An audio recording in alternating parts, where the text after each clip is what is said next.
Alléluia. Il est digne d'acclamation. Alléluia. Gloire au Père. Il est digne d'acclamation. Alléluia.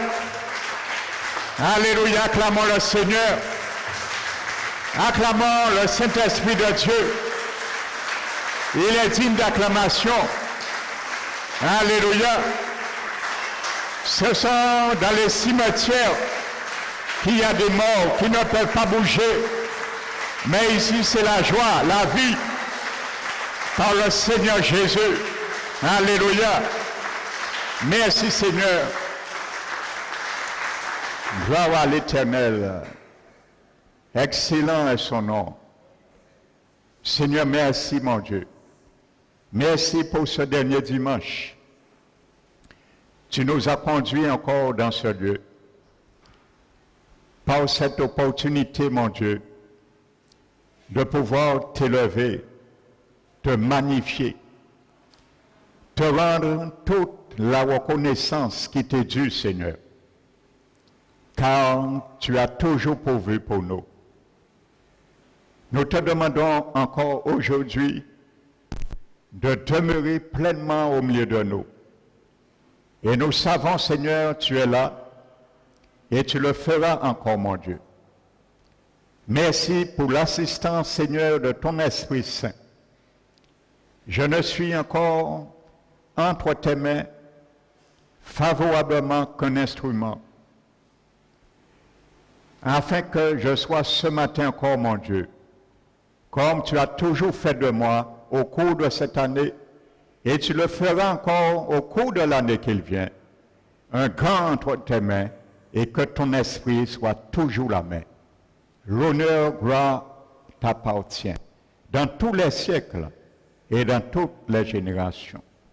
Que ton onction repose encore sur moi ce matin, mon Dieu, afin de conduire ton peuple et de délivrer le message que tu veux que ton peuple entende ce matin.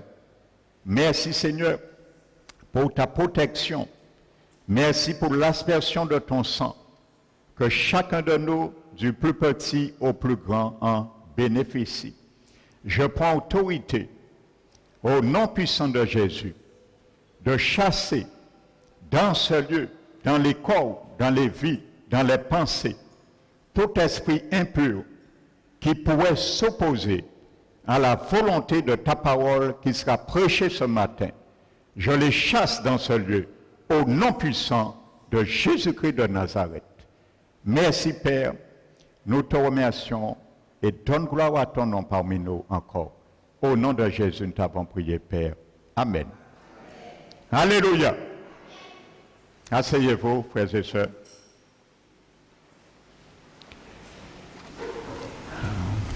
Je vous salue fraternellement dans le nom du Seigneur.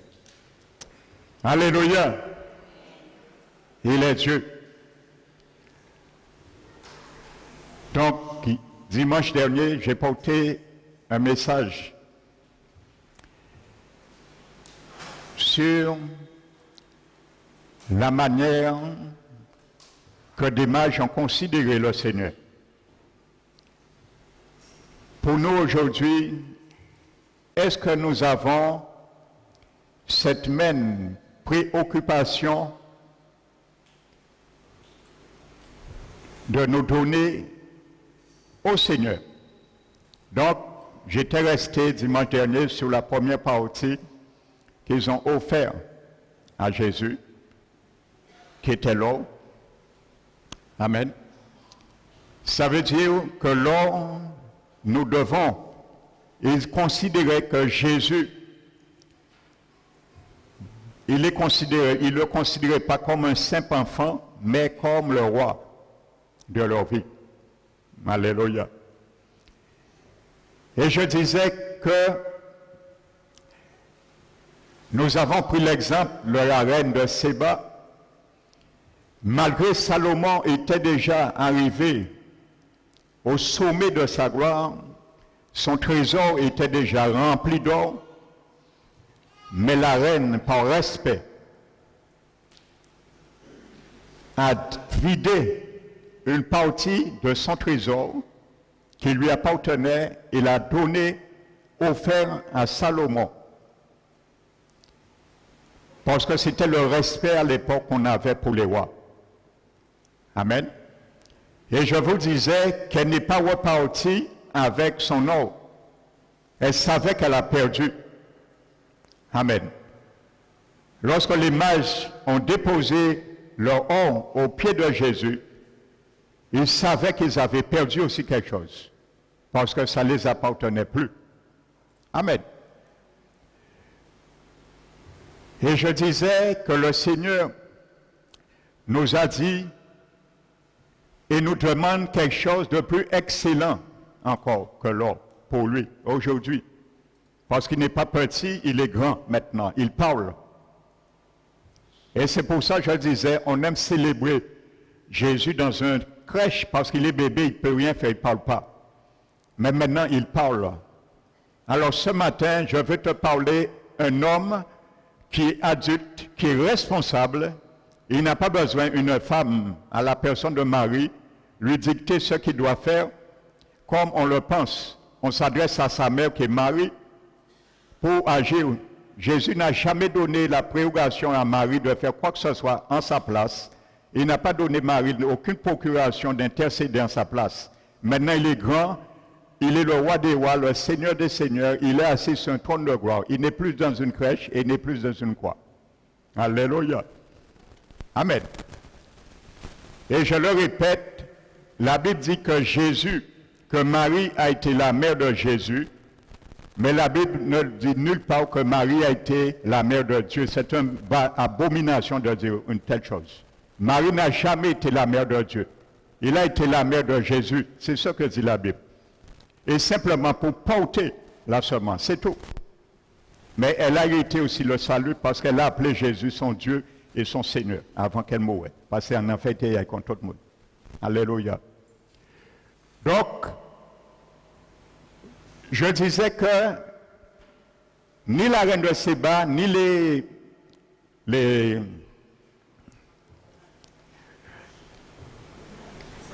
mages sont repartis avec ceux qui les coûtaient quelque chose. Ils ont laissé. Amen. Et maintenant, ce que Jésus me demande, c'est accepter son jugement sur ma vie, sur ta vie. Et nous l'avons vu, le psaume le dit, qui est plus précieux que l'or, qui est plus doux que l'or fin. Amen. Donc aujourd'hui, on donne notre vie au Seigneur et on repart avec le jugement que le Seigneur veut amener sur nos vies. Alléluia. À l'instar de la reine de Séba et des mages. Alléluia, parce qu'on n'aime pas le jugement de Jésus. Mais je te dis ce matin, la Bible dit, le psaume le dit, que le jugement de Dieu est plus précieux que l'or. Alléluia. Est-ce que tu veux accepter le jugement de Jésus sur ta vie? Alléluia. Amen. Voici une belle manière de l'accepter. Nous allons prendre la parole de Dieu dans Colossiens chapitre 2. Amen. En sachant que notre vie ne nous n'appartient plus. Amen. C'est ça, c'était le jugement de Jésus. C'est ça, offrir-leur maintenant. Alléluia. Reconnaître Jésus dans ta vie maintenant, c'est accepter que son jugement sur ta vie a fait et fait que tu t'appartiens plus. Alléluia. Et beaucoup oublient cela. Et je disais, ce n'est pas dans cette optique que quiconque dans le monde observe la Noël. Alléluia. C'est remplir leur ventre et repartir avec leur propre vie. Le pervertir durant l'année. Et retourner encore. Chaque année. Une journée. Amen. Mais c'est un jour favorable pour laisser ta vie au Seigneur et ne pas repartir avec. Mais combien qu'ils le font? Alléluia. Colossiens chapitre 2. plutôt Colossiens chapitre 3.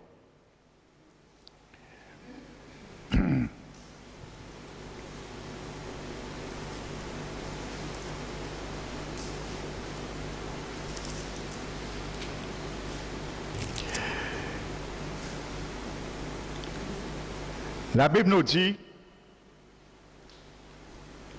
car vous êtes morts et votre vie est cachée avec Christ en Dieu. Alléluia. Verset 5, faites donc mourir ce qui est dans vos membres est terrestre, la débauche, l'impureté, les passions, les mauvais désirs, la cupidité, qui est l'idolâtrie. Alléluia. Ainsi de suite. C'est à cause de ces choses que la colère de Dieu vient sur les fils de la rébellion. Est-ce que nous acceptons cette colère sur nos vies? En renonçant à ces choses. Alléluia. Parce que si nous aimons ces choses, nous ne pouvons pas prétendre que Jésus est notre roi. Alléluia. Donc si tu prétends Jésus est ton roi, accepte cela sur ta vie. C'est plus précieux que l'or. Que la reine de Séba et les mages ont fait à Jésus. Alléluia. Voici ça qu'il faut offrir à Jésus. Le jugement de Dieu sur ta vie, sur la chair, les œuvres de la chair. Et c'est dommage, je leur dis, il y a beaucoup ici, je sais, vous savez, vous-même, à qui je parle. Je ne vais pas nommer de nom. Et c'est dommage que l'année, le dernier dimanche, ici, qu'il y a des chrétiens qui ont commencé l'année, c'est triste et malheureux à leurs yeux, sinon une honte même. Ils ont commencé l'année, leur âme dans la captivité, et ils ont terminé l'année dans la même manière. C'est dommage de le dire. Mais ma prière pour vous, que le 31 est encore un jour favorable pour vous racheter. Il n'est pas trop tard. Amen. Ils n'ont rien tenu compte des exhortations de la parole de Dieu pour leur propre vie. Ils ont rejeté. Et malheureusement, ils ont terminé l'année avec cet état d'âme. Amen. Alléluia. Donc chacun doit se reconnaître. Je n'ai pas nommé de nom, vous connaissez vous-même. Alléluia. Il dit, c'est ainsi que vous marchiez autrefois lorsque vous viviez dans les péchés, dans ces péchés. Amen. Est-ce qu'aujourd'hui, Jésus, tu acceptes que Jésus juge ta vie pour ces péchés? Alléluia. Ou est-ce que c'est pour un jour? Le jour où nous avons dit, Seigneur, je t'accepte dans ma vie comme mon roi. Alléluia.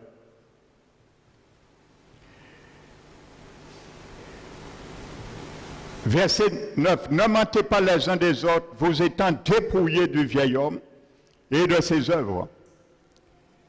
Est-ce qu'on a donné Jésus ça comme l'or, plus précieux que l'or, et on est reparti sans ça, avec ce vieux vêtement.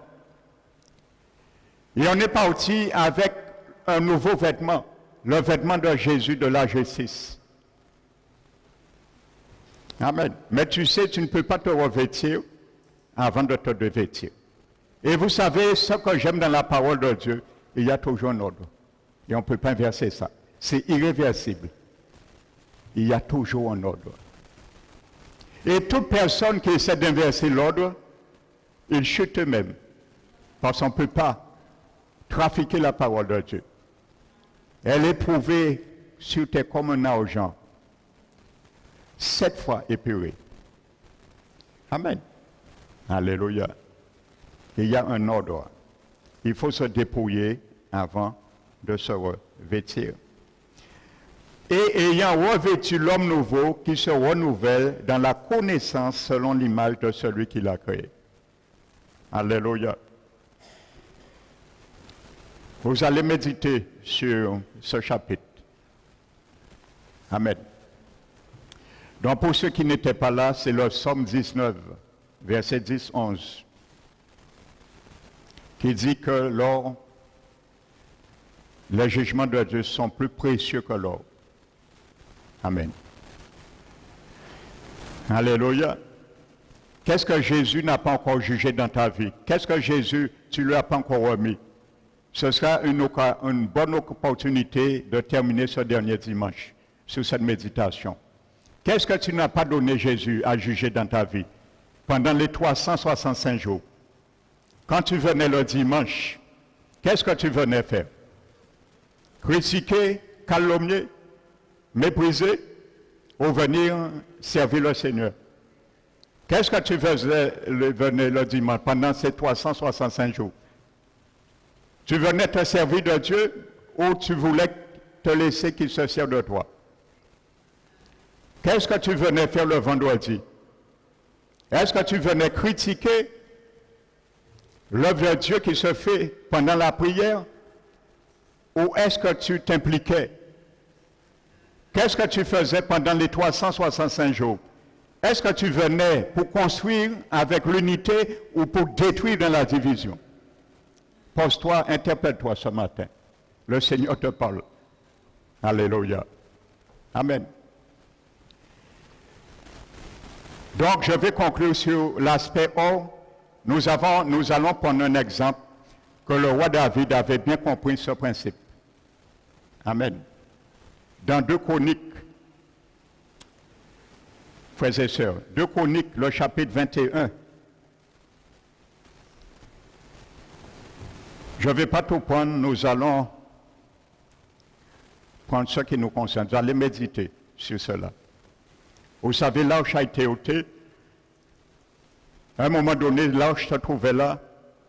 Et il y avait un homme à la personne d'Ornan.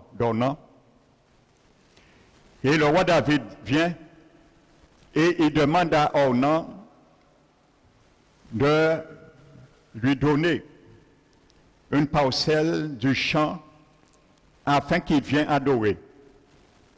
Parce que David savait l'arche se trouvait là. Amen. Il voulait adorer Dieu. N'oubliez pas, les mages sont venus pour adorer Dieu. Amen. Et Ornan lui dit, mais non, tu n'as pas à me demander à vendre quoi que ce soit, je vais te donner le champ, je vais même te donner les bœufs et le bois aussi pour faire ton sacrifice, ton holocauste. Amen. Et David lui dit que marché conclu. Tout m'a été donné. J'ai aucun effort à faire. J'ai aucun sacrifice à faire. Tout m'a été donné. Amen. Marché conclu. L'Éternel m'a béni. Et vous savez, beaucoup prennent le nom de Dieu en vain pour dire que Dieu les bénit. Et pendant ce temps, c'est eux-mêmes ou l'adversaire qui les bénit. Je parle dans le corps du Christ. Amen. Le roi David, regardez ce qu'il dit à Ornan. Il dit non. Je paierai, je l'achèterai à prix d'argent, à sa valeur. Amen. David a estimé qu'il doit acheter au prix de sa valeur. Est-ce que ce matin tu donnes Jésus le prix de sa valeur sur ta vie? Est-ce que ce matin tu reconnais la valeur de la royauté et de la loyauté de Jésus sur ta vie? Alléluia. La valeur, je paierai au prix de sa valeur. Amen. Car je ne prendrai rien qui vient de toi. Alléluia. On a voulu lui donner le champ, les bœufs, le bois. Il a dit non, je ne veux rien qui vient de toi. Alléluia. Et il a dit, car j'offrirai aucun holocauste à l'Éternel qui ne me coûte Alléluia. Ta vie, ma vie, c'est un holocauste que tu offres à l'Éternel. Ça doit te coûter. Alléluia. David aurait dit oui. Le champ est gratuit. Le bois est gratuit. Les bœufs sont gratuits. L'Éternel m'a béni. Et oui, ce serait une forme de bénédiction. Mais qu'est-ce qu'il aurait donné à l'Éternel? Ce qu'on lui a donné. Alléluia. Mais il a dit non, je paierai parce que je dois offrir un holocauste qui me coûte quelque chose à l'Éternel, mon Dieu. Alléluia. Est-ce que offrir ta vie comme un holocauste? Parce qu'un holocauste, c'est un jugement. Alléluia. Tu considères que c'est une action de grâce parce que Dieu l'a dit. Alléluia. Offrez votre corps dans Romains, chapitre 12, je crois, comme un sacrifice vivant, agréable et saint à Dieu. Qu'il sera de votre part un culte raisonnable. Alléluia. Mais comme il est difficile d'offrir cela, alléluia, je vais le détailler plus en action tout à l'heure sur l'encens. Le deuxième présent, alléluia, qu'on a offert à Jésus, l'encens. Alléluia. Amen. Donc ça a coûté David quelque chose. L'adoration de Dieu. Alléluia, ça coûte, ça doit te coûter. Mon frère, ma soeur. Alléluia. Et il y a trop d'enfants du Seigneur qui sont gâtés. Ils veulent qu'on les donne tout. Ils veulent qu'on fasse tout pour eux. Et là, qu'on apprend, ils ne veulent pas apprendre. Ils veulent manger tout. On fait repas pour eux. Je parle spirituellement. Mais là, qu'on apprend, ils faire pas là bien garni avec les ingrédients qu'il faut. Ils ne veulent pas faire. Ils veulent toujours faire baillot et baillot manger. Alléluia. Ils s'appuient toujours sur ce que font les autres. Et bien souvent, ils jalousent les témoignages des autres. Alléluia. Amen. Si tu n'as pas de témoignage dans ta vie, tant mieux. Mais si quelqu'un en a, il veut témoigner, gloire au Seigneur, Jésus même dit à témoigner. Alléluia. Si on n'a aucun témoignage sur sa vie, c'est normal, on n'a pas de sujet à témoigner. Alléluia. Les témoignages sont faits pour témoigner, pour donner gloire au Seigneur. Alléluia. Alléluia. Amen. Amen. Et vous savez, lorsqu'on aime les choses tout faites, on se retrouve comme l'eau. Ça, c'est la facilité. Vous savez, les mages sont venus donner de l'or, de l'encens et la myrrhe à Jésus. C'était un cadeau qu'ils ont fait à Jésus. Et c'était bien emballé.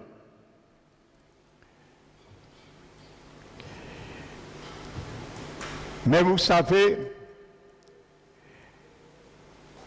il y a des cadeaux que nous-mêmes,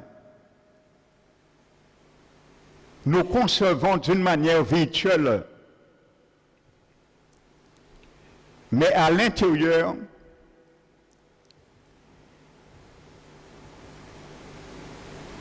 est contenu ce qui va détruire nos propres vies ou notre propre décision. C'est emballé aussi, mais à l'intérieur, mais on ne le voit pas. Vous savez qu'est-ce qui fait que quelqu'un prend une mauvaise décision? D'avance, on sait c'est une mauvaise décision. Parce que ce qui va détruire la mauvaise décision est caché et dans la décision et on ne la voit pas. Voici pour ça on prend une mauvaise décision. Ce qui va détruire la mauvaise décision, les ennemis qui vont détruire la mauvaise décision est caché à l'intérieur de la décision, mais on ne la voit pas. On ne les voit pas. Ça a été le cas de l'eau. La Bible nous dit dans Genèse 13, il va faire un choix, il lève la tête et il regarde tous les plaines du Jourdain et il voit comme ils étaient tous entièrement arrosés. Et la Bible nous dit que avant que Dieu détruise Sodome et Gomorrhe, de Zoar était comme un jardin de Dieu et un pays d'Égypte. Mais c'était comme, c'était pas une réalité, mais c'était comme. Alléluia. Le comme, c'est une comparaison, mais ce n'est pas toujours une réalité. Donc lui, il a vu. Donc c'est un cadeau en bas, il a vu, mais il n'a pas vu ce qui va détruire sa vie à travers ce cadeau est à l'intérieur. C'était les Cananéens, les Amoréens et les Jébésiens. La Bible nous dit, il se réjouit, il prend toute la plaine et il se dirige vers l'ouest. Mais la Bible nous dit au verset 13, je crois, que les habitants de ce pays, dans ces plaines qu'il a choisies, c'étaient des gens méchants qui se rébellaient, révoltaient contre l'Éternel. Et vous savez la suite, qui ont détruit son projet lui-même. Dont les ennemis dans les mauvaises décisions sont cachés, emballés, mais on ne les voit pas. Alléluia. Donc voici ça. Alléluia. Mais David, lui, il a donné quelque chose qui le coûtait. Amen. Donc maintenant, nous allons venir maintenant, notez pour ceux qui n'étaient pas là, c'est Matthieu chapitre 2.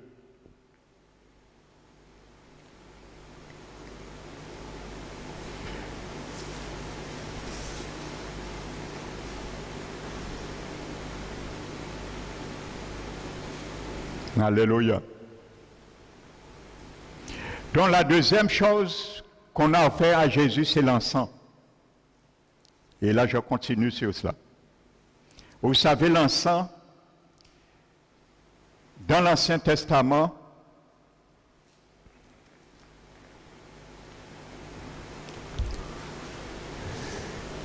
était un des ingrédients qu'on mettait pour le parfum qui brûlait constamment devant la tente d'assignation. Lorsque le temple était ambulant. Alléluia. Et c'est où qu'était la présence de Dieu. Amen. L'encens aussi, à l'époque, dans le temps ancien, était offert pas à un roi, mais à un Dieu, à une divinité. Donc déjà, il reconnaissait non seulement Jésus serait le roi, Jésus est un roi, mais il reconnaissait que Jésus est un Dieu. Alléluia. Calotte pour les témoins Jéhovah. Alléluia. Si vous étudiez la théologie, vous savez que vous avez offert un Dieu de l'encens. Mais comme vous ne pas tant parler de Jésus, Dieu, vous avez falsifié la parole à Jésus. Mais qu'il rend compte. Parce qu'un jour, vous êtes face à face le jour du jugement, si vous ne pas repenti.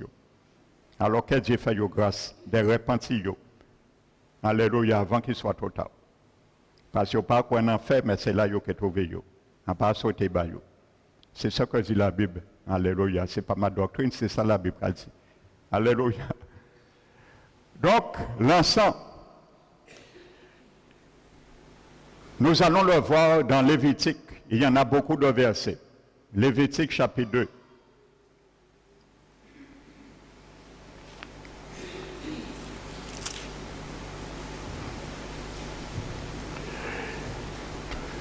Dont l'encens était ajouté avec un ingrédient pour brûler du parfum. Et c'est l'encens qui amenait le parfum avec une bonne odeur référent. Et c'est cette odeur que l'Éternel de son trône aimait et aime aujourd'hui sentir. Il agréait un sacrifice par rapport à l'encens qui était ajouté. Amen. Regardez ce qu'il est dit dans le livre de Lévitique. Et vous allez voir, on reconnaît, les mages ont reconnu Jésus comme un Dieu qui mérite l'adoration et qui est digne de louange. Jésus. Alléluia. C'est pour ça la Bible des témoins Jéhovah, le monde nouveau, je le souligne pour ceux qui ont encore cette Bible. Jetez cette Bible si vous l'avez chez vous. Je vous le dis, je prends ma responsabilité. Si aujourd'hui quelqu'un ici a la Bible, qui est le monde, la version le monde nouveau, brûlez cette Bible, je prends ma responsabilité devant Dieu de vous le dire. Aucun jugement ne tombera sur vous, je l'ai déjà fait. Et en debout toujours. C'est une Bible falsifiée intentionnellement.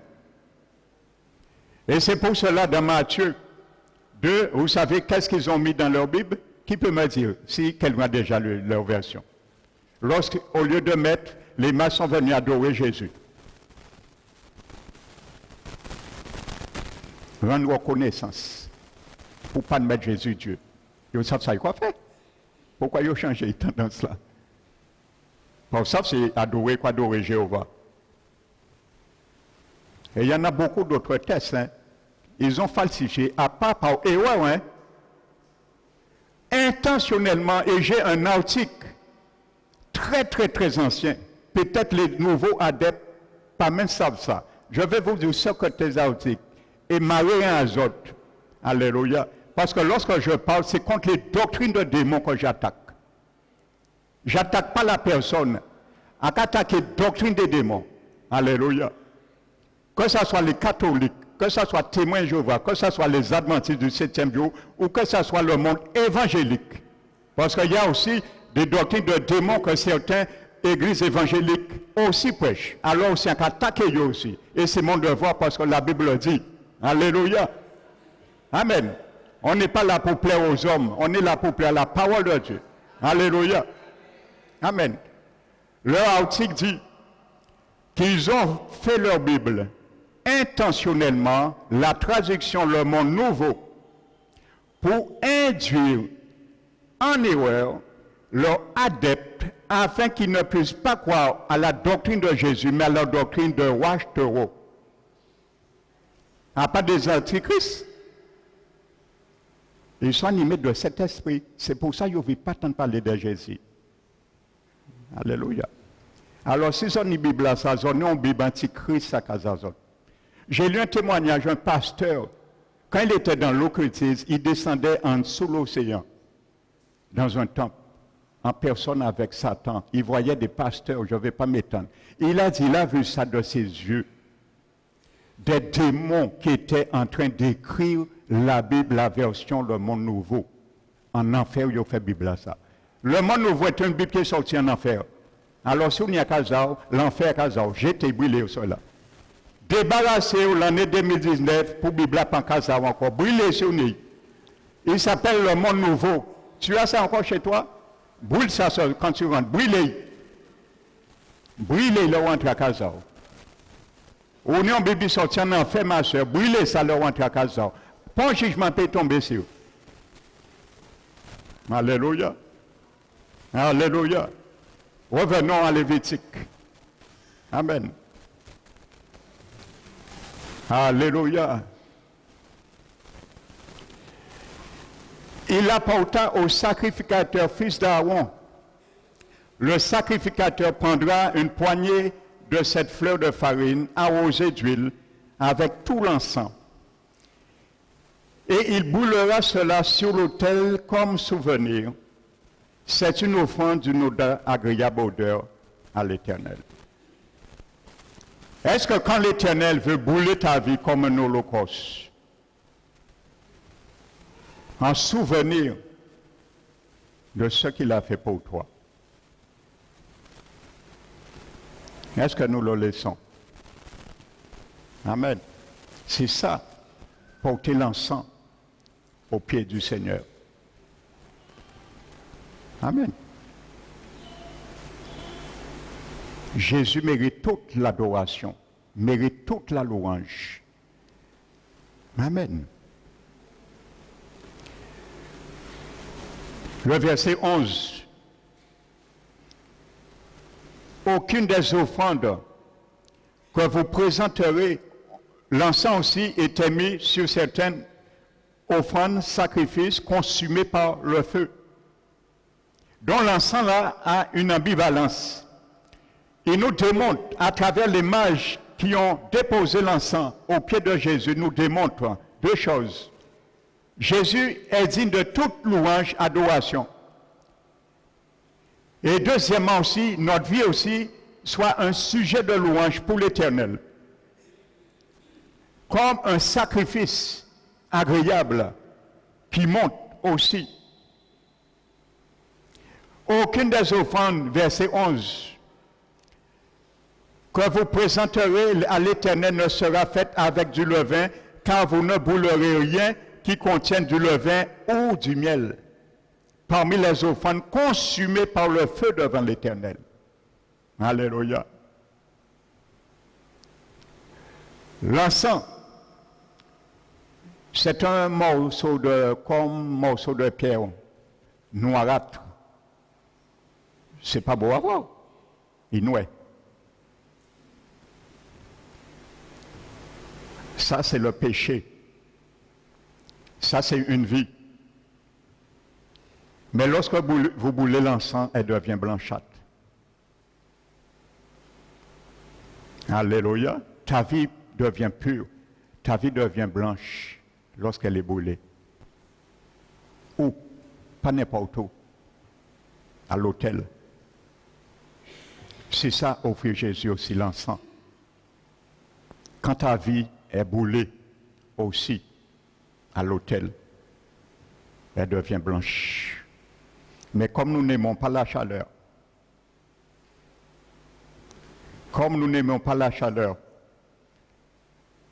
et on n'a pas aimé le feu du Saint-Esprit non plus. Alléluia. Amen. Eh bien, petit autres vendredi dernier, quoi ou pas quoi, tout ce stade là, ça, t'es en feu. Le feu était tellement fort, hein, je suis sorti un moment sur le stade, si certains l'ont vu. Alléluia. Critiquez les veuves du Saint-Esprit. Calomniez ce qui se fait. Mais bon Dieu qui demande des comptes. Eh bien, dis fêtez là. Alléluia. Je n'ai jamais ressenti le feu aussi fort sur ce stade, vendredi. Alléluia. Et le Seigneur l'a clôturé le dernier vendredi. Alléluia. De cette année. Alléluia. Il est Dieu. Je connais ma vie, je connais ma communion avec mon Dieu. Alléluia. Et en ça parler avec le Saint-Esprit qui vit en moi. Allez, nous ça parler. Alléluia. Qu'on ait le langage et qu'on ait le langage en moi. Alléluia. Nous avons des conversations intimes. Alléluia. Alors je le dis. Amen. Donc, voici ce avec le miel. Pourquoi Dieu interdisait de l'ajout du miel dans un holocauste, regardez bien, consumé par le feu. On peut présenter le miel dans d'autres circonstances, holocauste, mais quand c'est un holocauste consumé par le feu, il est interdit. Pourquoi? Essayez de brûler, de mettre du miel dans un sacrifice consumé par le feu. Vous allez voir le miel, il est beau à voir, il est doux. Mais quand vous le brûlez, il devient noir. Et il est compact, ça colle quand ça brûle. Et c'est difficile à décoller. Alléluia. C'est l'inverse. Le miel, c'est l'hypocrisie. Tu ne peux pas venir mettre de l'hypocrisie sur un holocauste devant l'Éternel. Ça va sentir, ça ne va pas faire la fumée, ça va coller et ça va devenir noir au lieu de devenir blanche. Le miel, contrairement à l'encens.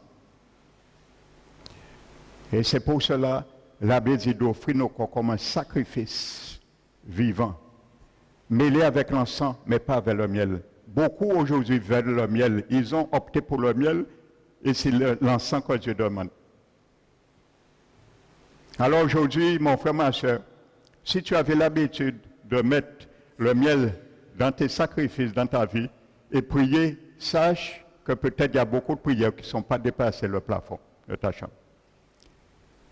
Jette le miel et mets l'encens. Tu vas voir la différence au cours de l'année 2020. Amen. Tu verras la différence. Alléluia.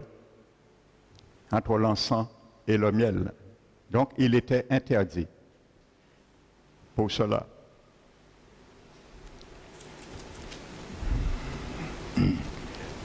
Regardez ce que David dit dans le psaume 141.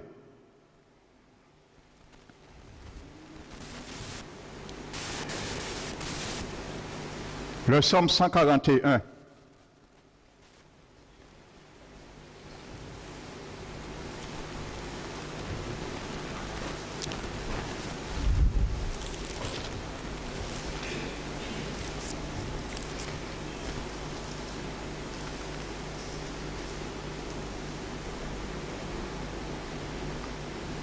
Verset 2. Que ma prière soit devant ta face, comme l'encens.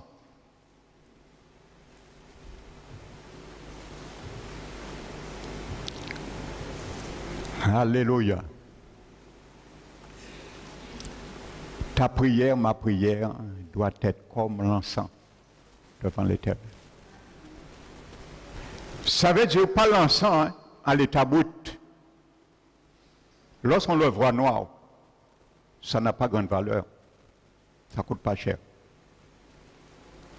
141, Somme 141, verset 2.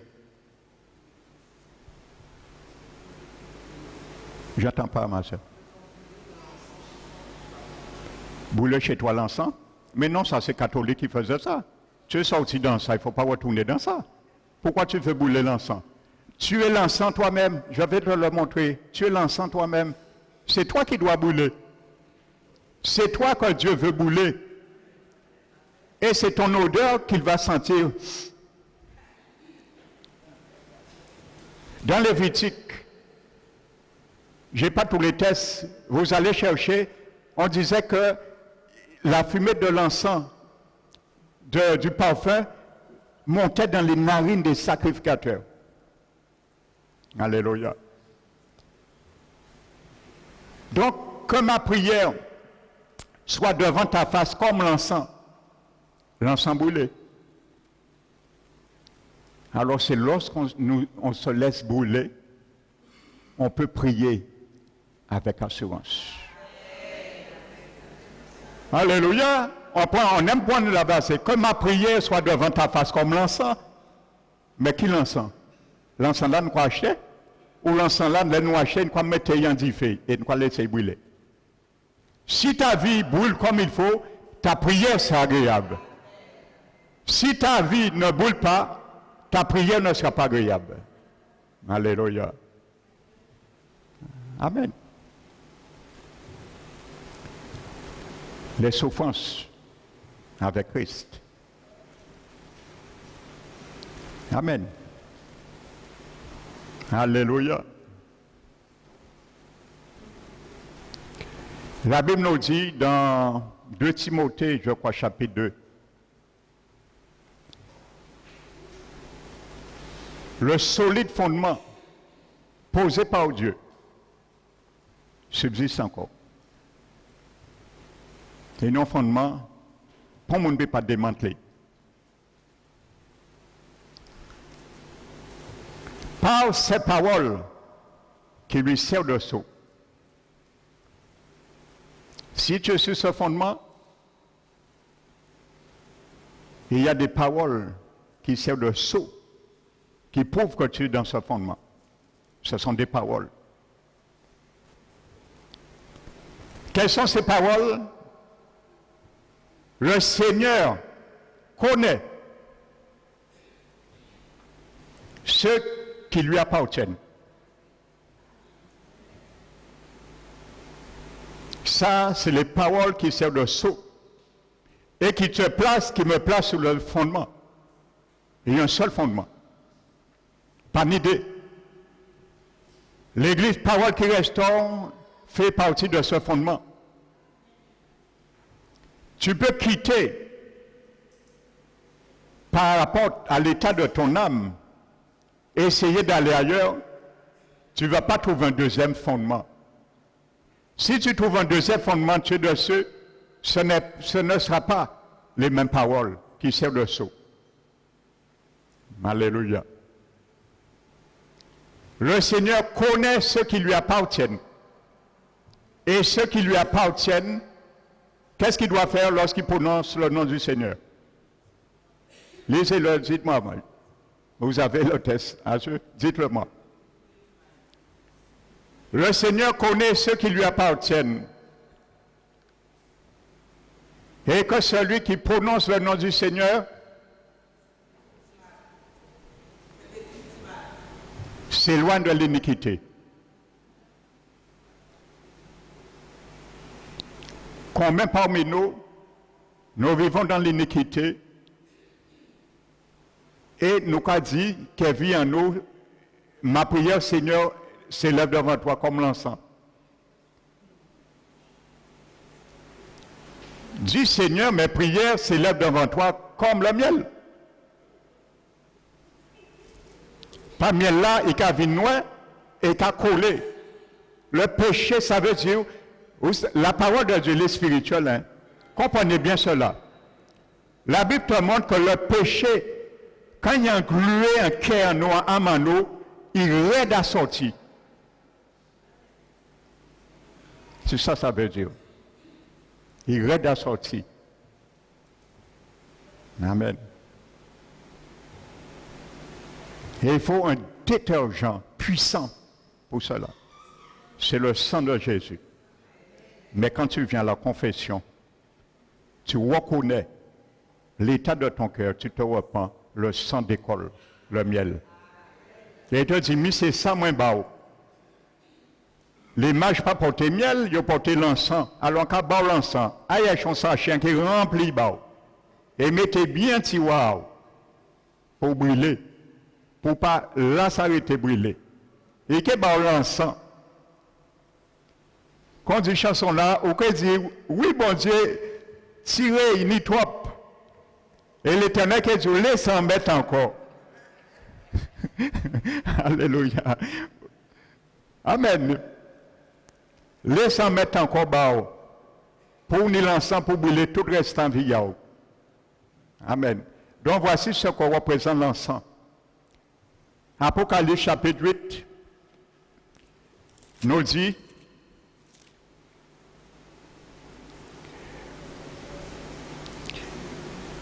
verset 3, et un ange vint et il se tint sur l'autel. Alléluia. L'autel. Vous savez, je viendrai tout à l'heure de ceux, lorsque nous prenons la troisième la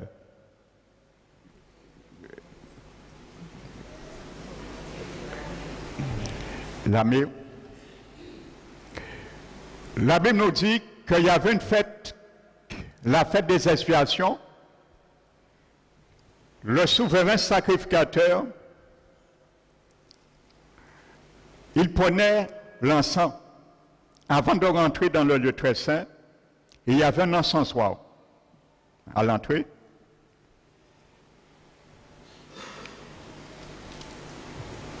Il prenait une partie du brasier consumé par le feu à l'autel et il le déposait sur l'encensoir et l'encens et le parfum brûlaient.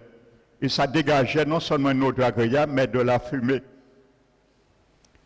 Et la Bible nous dit, c'est par rapport à la fumée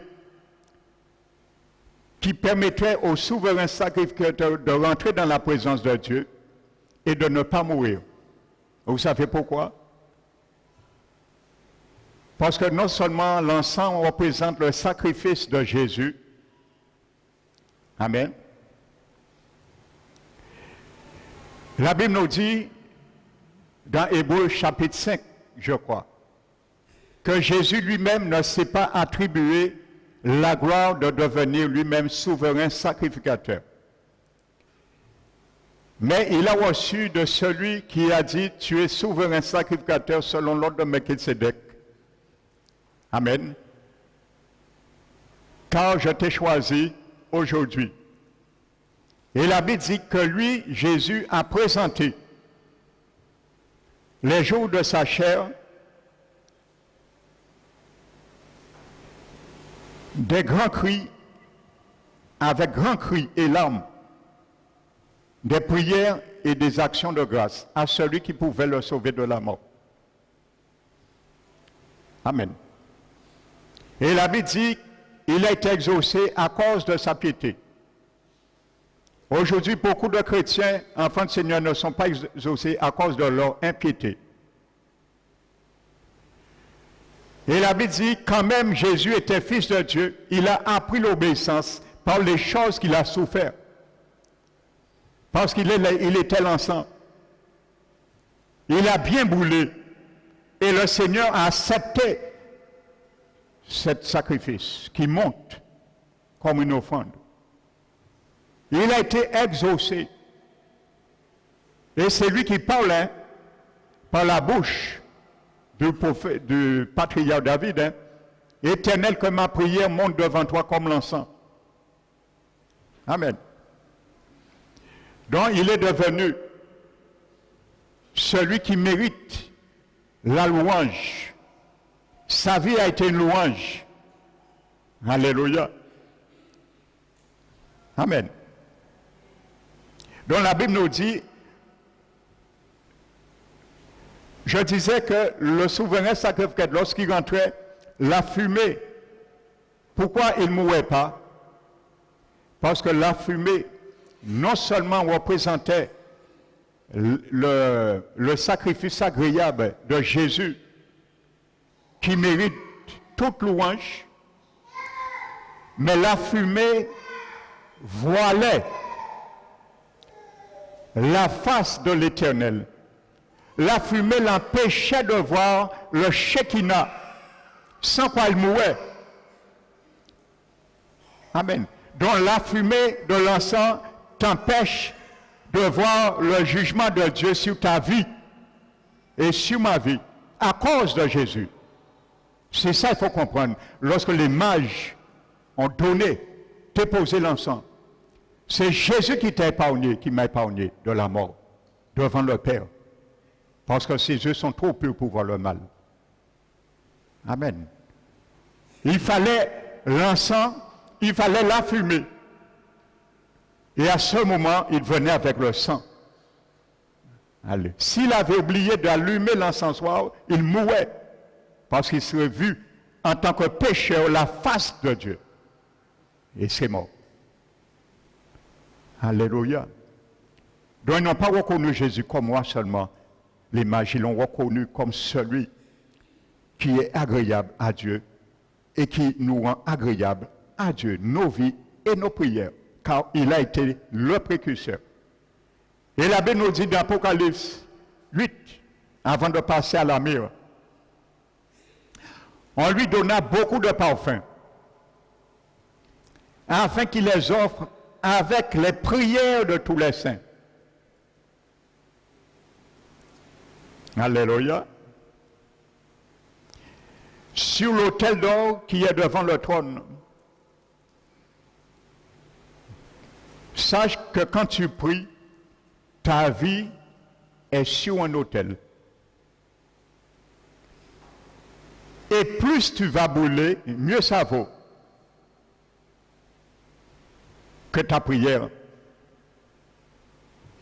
Si tu veux le Seigneur, tu sais, tu peux déclarer silence au ciel. Par tes prières. Les prières des saints ont fait qu'il y a une demi-heure totale interruption de toute activité dans le ciel pendant 30 minutes. Si c'est littéral ou spirituel, mais une demi-heure, silence. Quand ta vie est agréable, quand ma vie est agréable, tes prières montent. Le Seigneur Jésus au ciel peut faire arrêter toute activité au ciel pendant 30 minutes pour y statuer sur ta position. Alléluia. La prière n'est pas n'importe quoi. Une vie sanctifiée comme l'encens n'est pas n'importe quoi. Aimer la sanctification. Pas aimer fuir la sanctification. Aimer la sanctification. Trop fuir la sanctification. Là, il y a tant de paroles là, trop, il y a parti. Et c'est dommage, il y a beaucoup comme ça. Ils ont commencé l'année comme ça, ils ont terminé l'année comme ça. Alléluia. C'est dommage. Moi, je ne peux pas faire un bazote. Hein. Un bazote, tout ça, en tripe en moins, en fait moins bazote. Alors, on ne peut pas faire un bazote. Si vous pas recevoir, à pas passer manuel. Révisez vos azotes. Ça, je vous le dis, avec fierté devant le Seigneur. Parce que moi, je travaille pour bazote. Alléluia. Ma vie, c'est la prière et la parole de Dieu. C'est ma vie maintenant pour le Seigneur. Alléluia. Alors, son Père a dit, Pasteur Emmanuel, pas prêcher, pas dire ça, pas dire ça. Amen. Alors, si vous terminez l'année là comme ça, on ne peut pas faire un bazote. Brûler l'encens, les gens rentrent au sol là, brûler. À part l'encens, ou acheter au marché, hein. À part l'encens, nous acheter dans un magasin ésotérique, hein. Là, nous entrons, dit Seigneur, ouais, en pas je laisse brûler moi, alors quand même moi couche là, dit brûlez moi là. Mais c'est ça, dis le Seigneur, brûlez moi. Avec une blanc, en ténoué, cœur moi ténoué, âme moi ténoué, pendant 365 jours, brûlez moi là. Et fais-moi une blanc pour prier moi monter. Et 2020, qu'est agréable et vient moi aussi. Alléluia.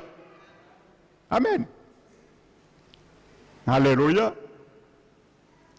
Là, le Seigneur commence à brûler, l'encens là commence à brûler, nous pas partir, mais l'encens là qui est éteint, il faut laisser un combustion là. Alléluia.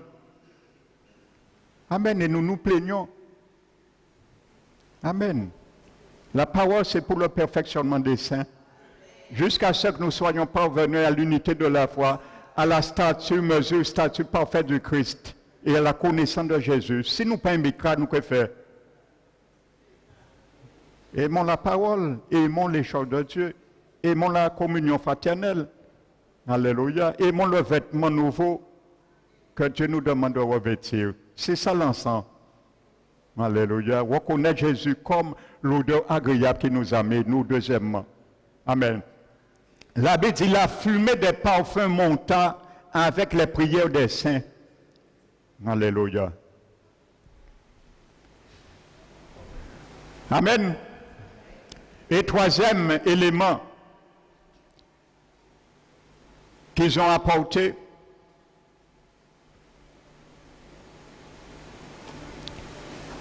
notez Hébreux 13, verset 15.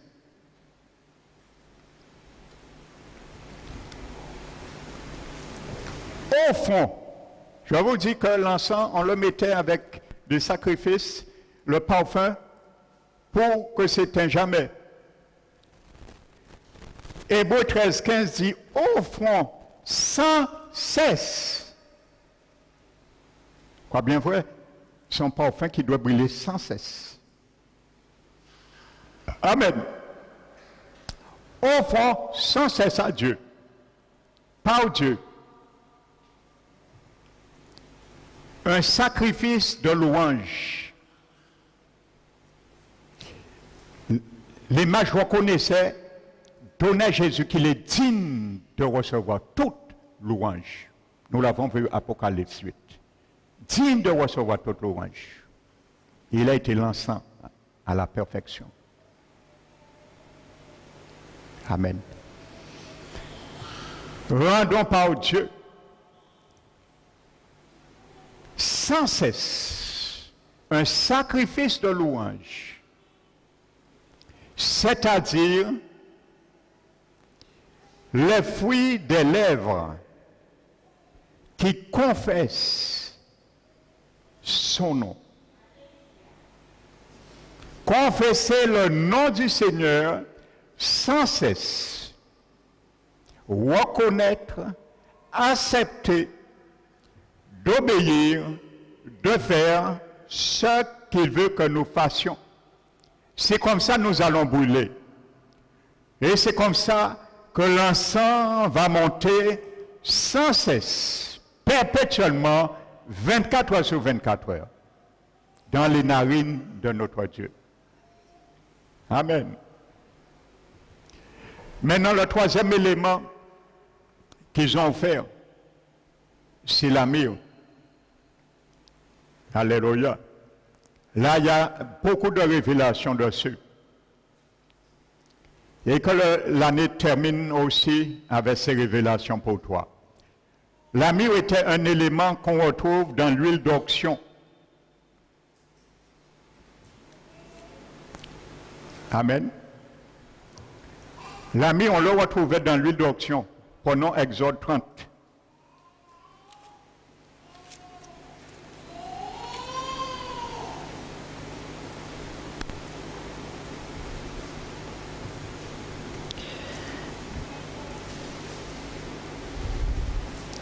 Et cette huile d'onction servait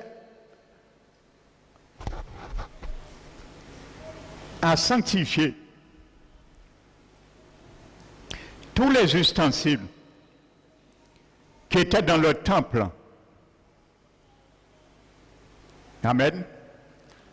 Cette huile d'onction servait également à sanctifier ceux qui étaient choisis comme sacrificateurs dans cet office. Amen. Verset 29.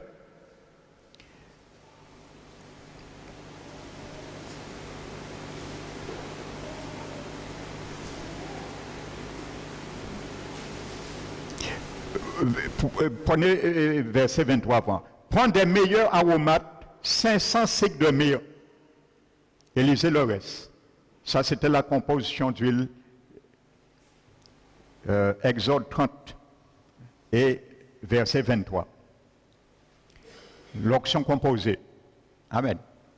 Donc, voyez, la myrrhe faisait partie de cette onction qui servait, verset 29, tu sanctifieras ces choses et elles seront très saintes. Tout ce qui touchera sera sanctifié. Amen. Qui est-ce qui nous a sanctifiés? Jésus. Donc, en apportant la myrrhe, il considérait Jésus comme souverain sacrificateur, celui qui sauve. Amen. Car Jésus nous sauve. C'est là l'aspect sauveur est. Amen. Donc, l'onction dont les myrrhes faisaient partie comme ingrédient, faisait partie de l'huile qui sanctifie, et tous ceux et celles qui touchaient cette huile étaient sanctifiés. La Bible nous dit dans 1 Corinthiens chapitre 6, verset 10-12.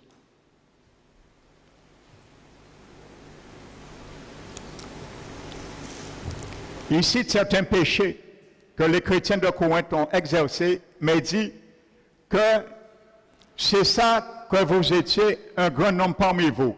Mais vous avez été lavés. Vous avez été sanctifiés. Vous avez été justifiés. Au nom du Seigneur, Jésus, et par l'Esprit. Donc Jésus est loin.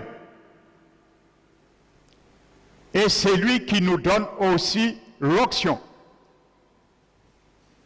Parce qu'il est le souverain sacrificateur aujourd'hui. Alléluia.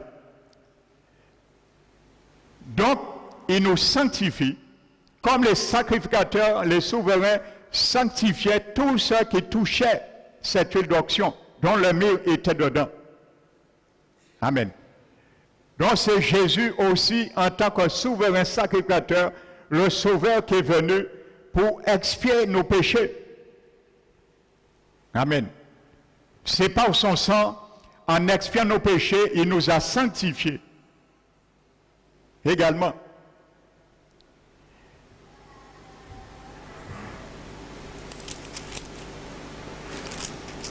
Amen. Donc vous allez lire le reste. Verset 34. L'Éternel dit à Moïse, prends des aromates, des statets, de l'odorant, du galbanum et de l'encens pur en partie égale. Alléluia. Voyez encore, on retrouve l'encens là. Alléluia. Donc ça représente, frères et sœurs,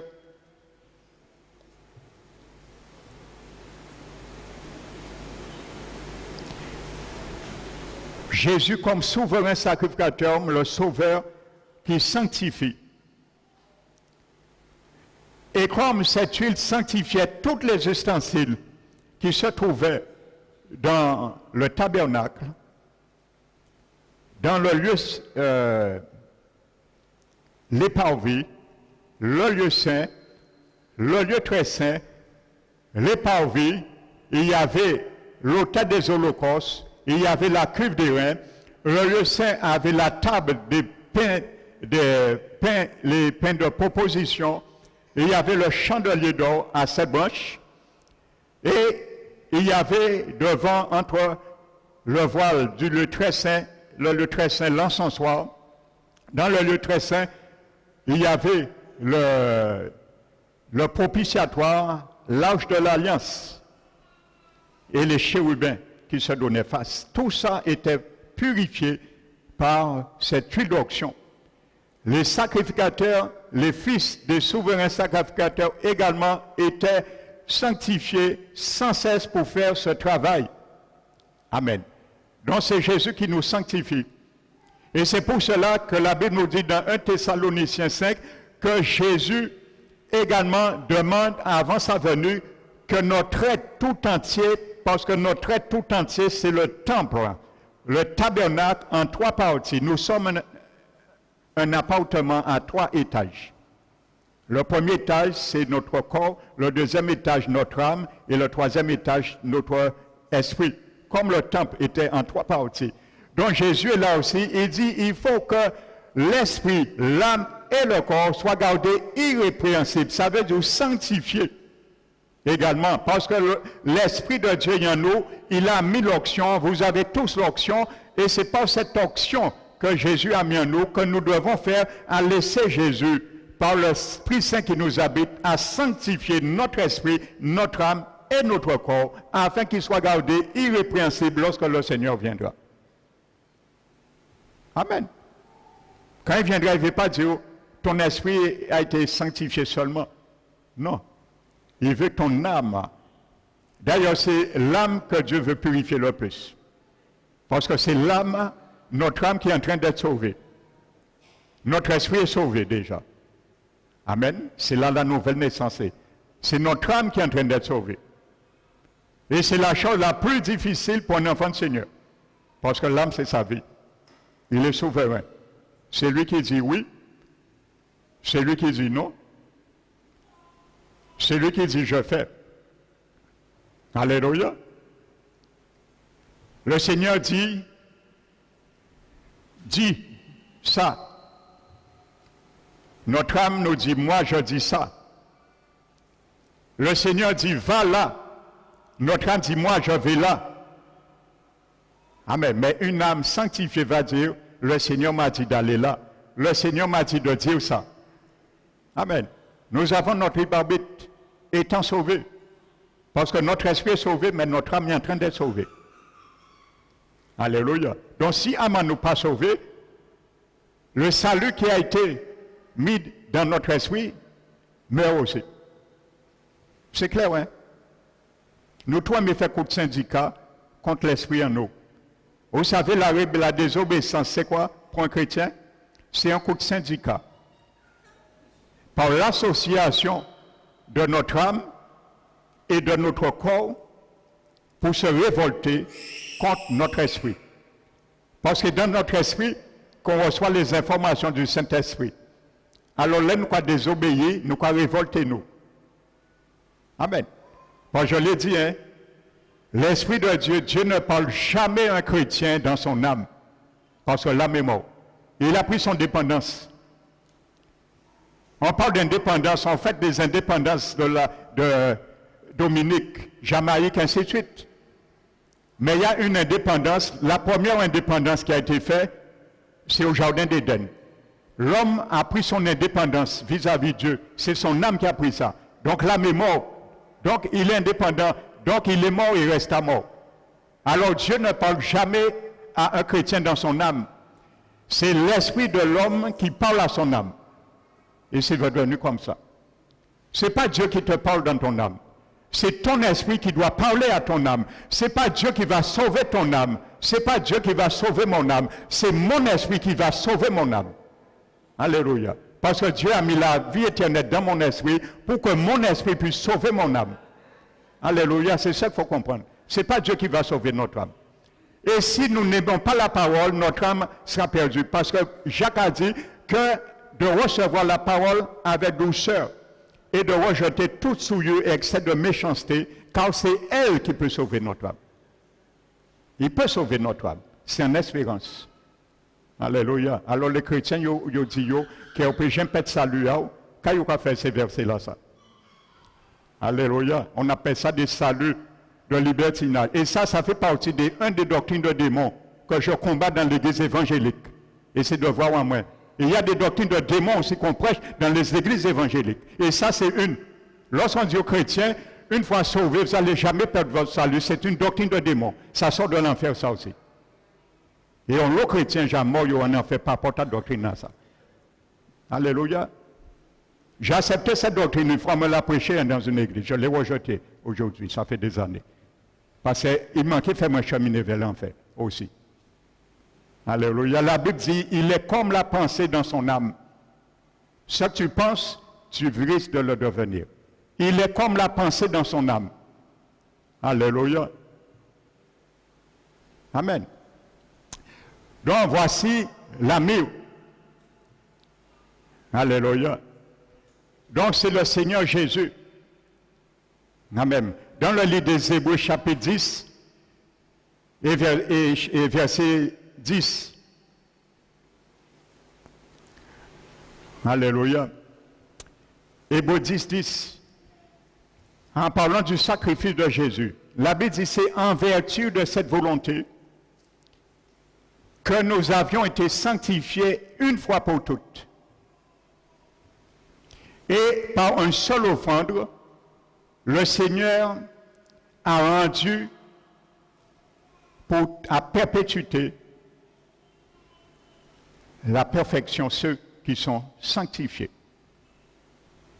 Amen. Donc, Jésus est celui qui sanctifie. Il nous pardonne, il nous lave, il nous sanctifie. Amen. Alléluia. Donc, c'est le Seigneur Jésus. Et la Bible nous dit dans 1 Pierre, je crois chapitre 2, que nous sommes aussi un sacerdoce.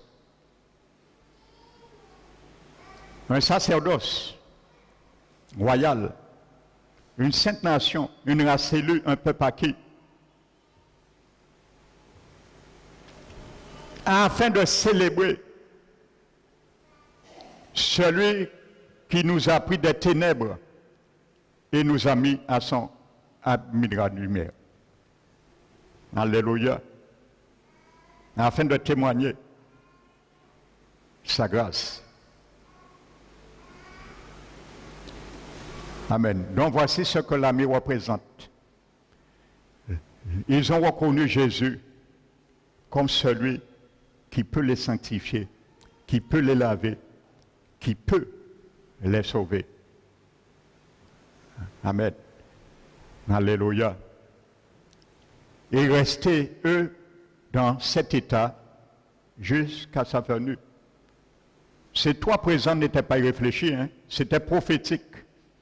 Et comme je le disais dimanche dernier, ils ont reçu une révélation de la part du Seigneur. Amen.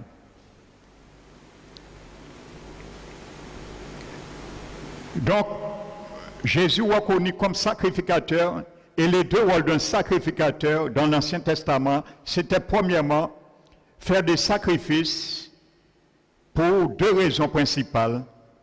Offrir des sacrifices d'adoration et pour les péchés. C'est Jésus qui le fait. Amen. C'est ça le sacrificateur faisait. Offrir des sacrifices pour les péchés.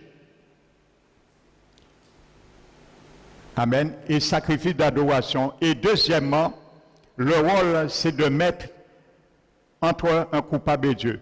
Le rôle d'intercession.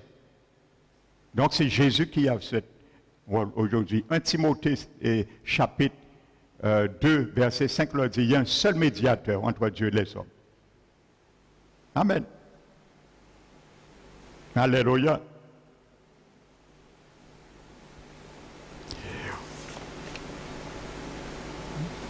Dans Marc chapitre 15, verset 23,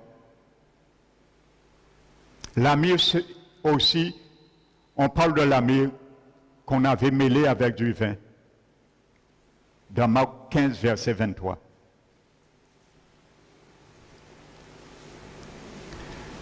Lorsque Jésus était sur la croix, la Bible dit qu'il a refusé. Parce qu'à l'époque, c'était un médicament qui anesthésiait la souffrance. Et on donnait ça vraiment aux crucifiés. Parce que vous savez, la crucifixion, c'était un des pires châtiments qui existait à l'époque. Jésus n'a pas été le premier crucifié, ça existait déjà. La preuve, il y avait 2 brigands qui étaient avec lui. Ça existait déjà. C'était quelque chose qui était humiliant devant la nation. Mais quand Jésus est monté, on lui a fait boire ça, il souffrait trop, mais il a refusé. Il a dit non. Si je le bois, c'est le pasteur Emmanuel qui va souffrir ses péchés lui-même pour ses maladies. C'est un tel qui va souffrir lui-même. Mais j'ai décidé d'aller, je vais jusqu'au bout. Il a accepté la souffrance. Il a refusé d'anesthésier, d'oublier la souffrance, ne serait-ce qu'un moment.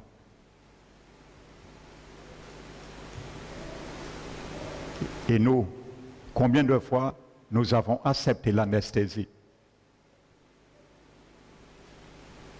Paul a dit, je bénis le Père de notre Seigneur, le Dieu des consolations, le Père des miséricordes, qui nous console dans toutes nos afflictions, afin que la consolation dont nous faisons objet de sa part, nous puissions aussi consoler ceux qui sont affligés.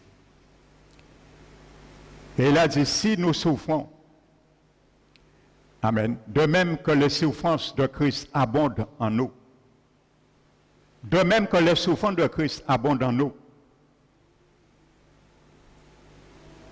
sa consolation abonde par nous également, par Christ. Amen. La Bible nous dit dans la bouche de l'apôtre Pierre de considérer l'épreuve comme une fournaise dans le feu, de ne pas considérer ça comme quelque chose d'extraordinaire, mais de l'accepter et de nous réjouir de la souffrance que nous avons partagée avec Christ, afin que nous soyons aussi dans la joie et dans l'allégresse lorsque sa gloire apparaîtra. Mais nous préférons accepter l'anesthésie. Amen. Et nous disons, Seigneur, que ma prière soit devant toi, comme l'encens.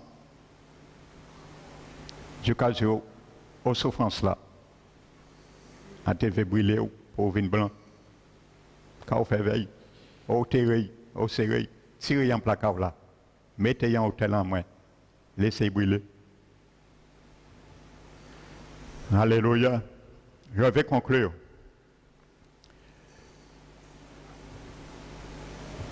Et il y a une grande leçon, message spirituel, je vous disais, dans le livre de Lévitique.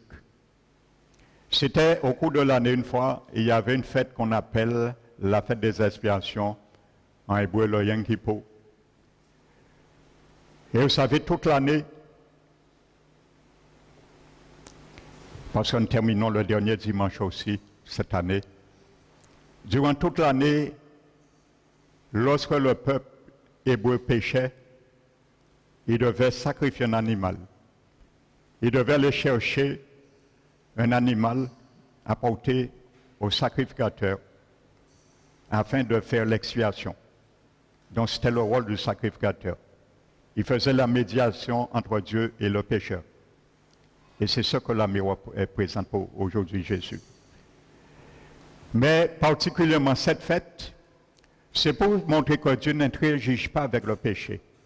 Et soyons bien conscients de cela. Certains chrétiens qui comprennent ni petit péché, Dieu qui comprennent, bon Dieu pas comprendre rien à faire quoi qu'il y ait péché. La Bible dit que Dieu appelle toutes choses par leur nom. Si c'est péché, pas ni à faire degré de péché. Parce que si tu as ni degré de péché, tu as ni plusieurs sangs différents pour degré de péché.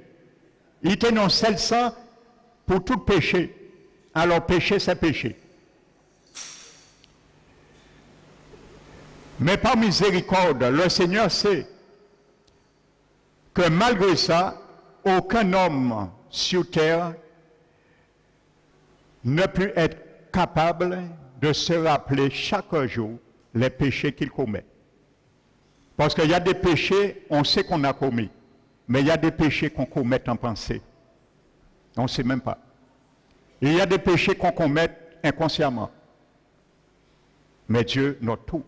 Rien n'est caché. Et vous savez pourquoi cette fête existait le jour des expiations, le Yom Kippur? On appelle ça le grand pardon. Dans la nation, c'était tous les péchés oubliés, non confessés, particulièrement involontaires. C'était une occasion favorable pour vider au cours de l'année le casier de la nation et les remettre à zéro.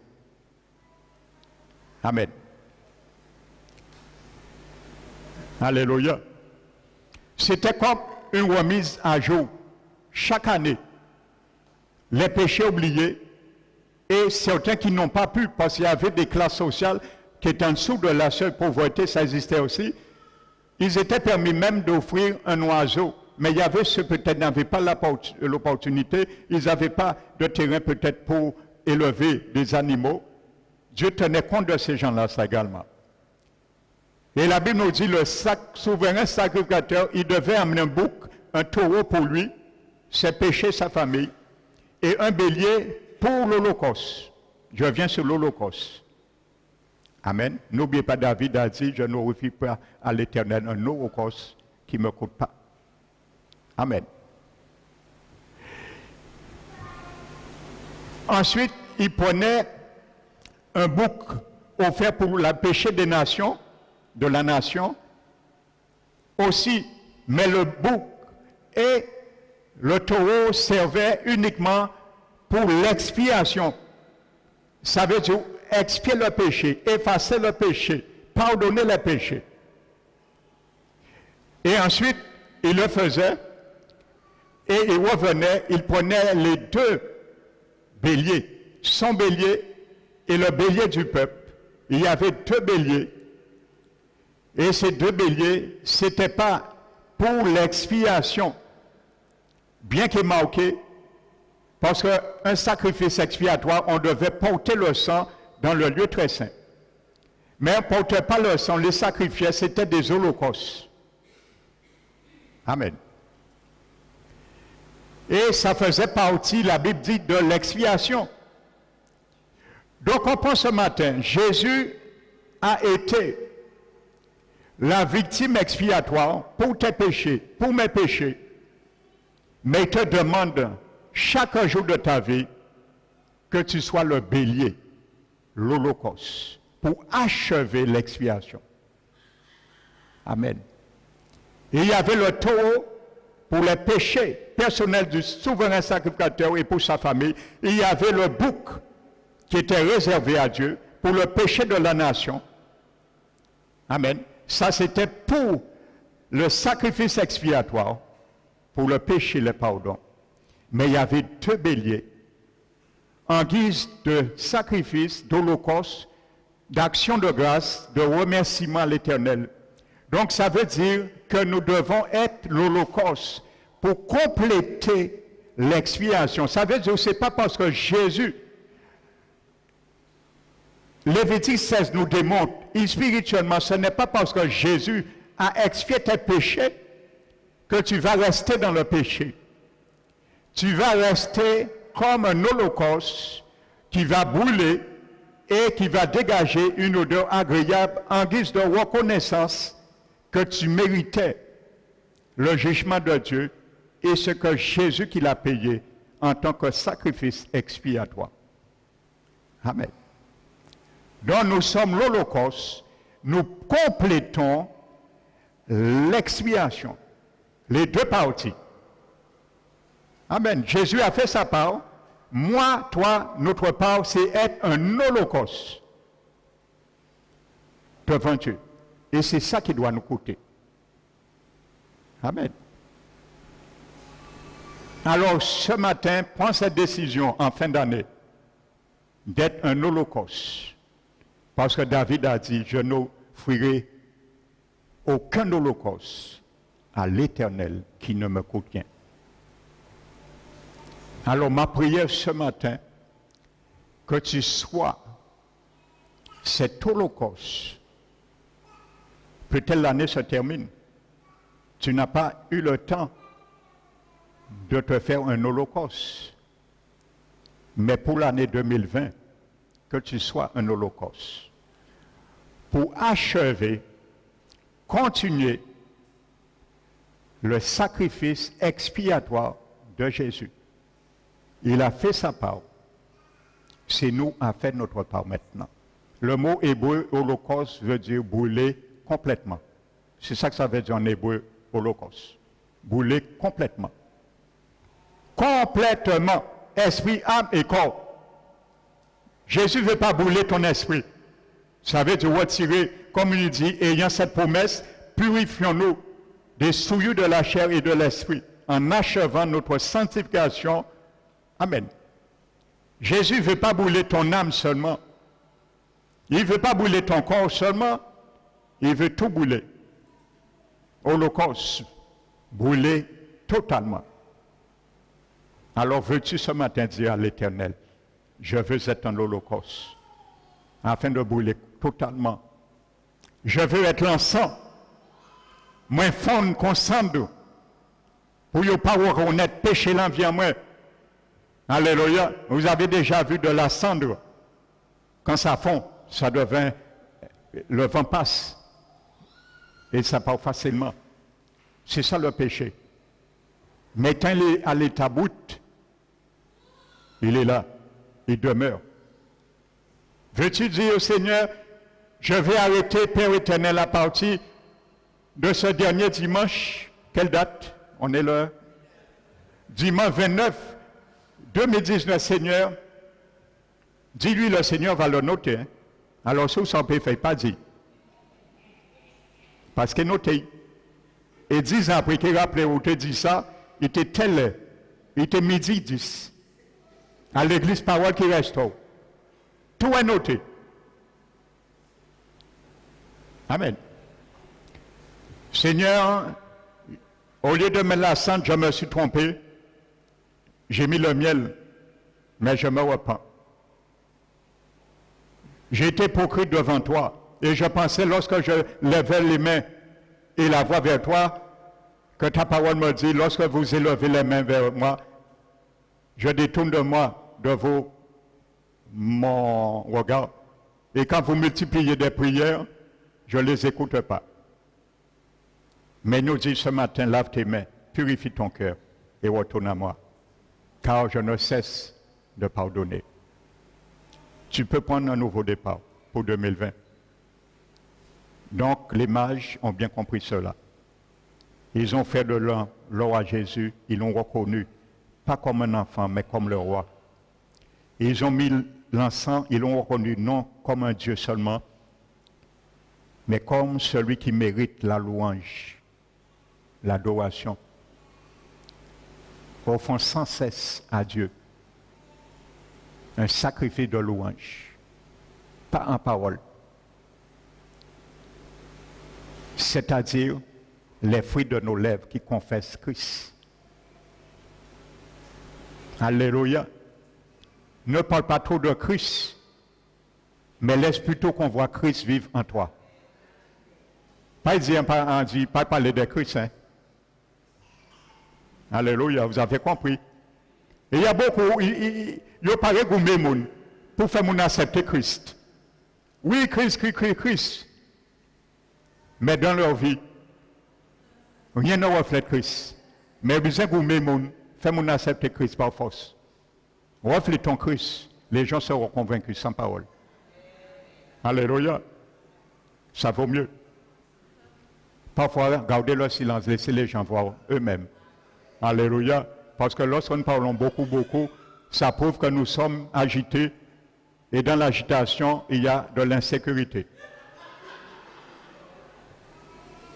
Alléluia. Sois plus sécurisé. Alléluia. La Bible dit c'est le méchant qui s'agisse comme la tempête. Alléluia. Et ils ont reconnu l'amour comme Jésus sauveur et souverain sacrificateur. Alors cessons de reconnaître Jésus, de l'accepter uniquement comme sauveur, mais comme roi. Beaucoup ont accepté Jésus comme l'amour, mais ils ont oublié qu'ils devaient l'accepter premièrement comme le roi. Alléluia. Mais Jésus, lui, il te sauve pour régner sur toi. Si tu as accepté Jésus comme moi seulement, détrompe-toi. Refais encore une confession de foi. Tu t'es trompé, tu as mal compris. Quand tu acceptes Jésus comme sauveur, c'est pour qu'il règne sur toi après. Il n'a aucun droit de régner sur toi avant qu'il te sauve. Parce que demain, le jour du jugement, tu pourras lui dire, mais forcément Jésus. Alors pour ne pas lui dire ça, il te dit de choisir l'accepter en tant que sauveur, l'amour, et ensuite il va régner sur toi. Parce qu'il a établi un ordre, il ne va pas violer l'ordre qu'il a établi. Amen. Donc que le nom du Seigneur soit béni et que ces paroles-là, que ces exhortations ce matin que nous avons entendues soient et fassent notre partage pour la fin de l'année 2019 et le début jusqu'à la fin de l'année 2020. Et que ça se répète, perpétue jusqu'à la venue du Seigneur. C'est la grâce, la prophétie que je proclame sur ta vie, sur ma vie, pour ce dernier dimanche 2019, au nom de Jésus-Christ. Alléluia.